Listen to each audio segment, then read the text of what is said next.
அஸ்ஸலாமு அலைக்கும். Welcome back to Raihana kitchen. நேத்து போட்ட வீடியோல மாப்பிள்ளைக்கு சீனி போட்டது பார்த்திருப்பீங்க. அடுத்து நாங்க பொண்ணுக்கு சீனி போட போனோம் இல்லையா, அதுக்கு புடவை எடுக்கிறதுக்கு நாகூருக்கு வந்திருக்கோம். பாருங்க, நல்லா இருக்கான்னு பாருங்க. இது வந்து 1600 இந்த மாதிரி சிறகா.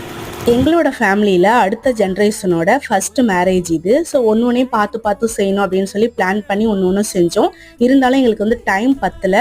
அது மட்டும் இல்லாமல் ஒரு சிலதுலாம் வேணாம் அப்படிங்கிற மாதிரி விட்டு, அது மட்டும் இல்லாமல் நான் என்னோட ஹஸ்பண்ட் 2 பேரும் முன்னாடி நின்று செய்கிறோம் அப்படிங்கிறதுனால எல்லாத்தையும் நல்ல விதமாக கொண்டு போகணும் அப்படின்னு சொல்லி ரொம்ப சூப்பராகவே இந்த மேரேஜ் வந்து செஞ்சு முடிச்சோம். எங்களுக்கும் நல்ல ஒரு எக்ஸ்பீரியன்ஸ் கிடைச்சிச்சு. அடுத்து நம்ம வீட்லயும் 2 மேரேஜ் இருக்கு இல்லையா. இதுக்கு முன்னாடி ஹாஜா ரியாஸ்லாம் சின்ன பிள்ளையா இருக்கும் போது என்னோட தம்பி மேரேஜும் நாங்க தான் எடுத்து செஞ்சோம். பொண்ணுக்கு சீனி போட புடவை எடுத்துட்டு கூடவே பொண்ணுக்கு செப்புல வைக்கிற ஐட்டம்ஸ் எல்லாம் வாங்கிட்டு நாகூருக்கு வந்தாச்சு. கடலை வாங்காம போனா எப்படின்னு சொல்லி கடலையும் வாங்கிட்டு அடுத்து லாத்தா வீட்டுக்கு போய் லஞ்ச் வந்து சாப்பிட்டுட்டு எங்களுக்காக பிரியாணி என்னென்னமோ ஐட்டம்ஸ் எல்லாம் நிறைய எல்லாத்தையும் நல்லா சாப்பிட்டுட்டு திரும்பவும் ஷாப்புக்கு போய் பெட்ஷீட் கையில எல்லாம் வாங்கிட்டு வீட்டுக்கு வந்தாச்சு. வீடியோ லைக் பண்ணி கமெண்ட் பண்ணி ஷேர் பண்ணுங்க.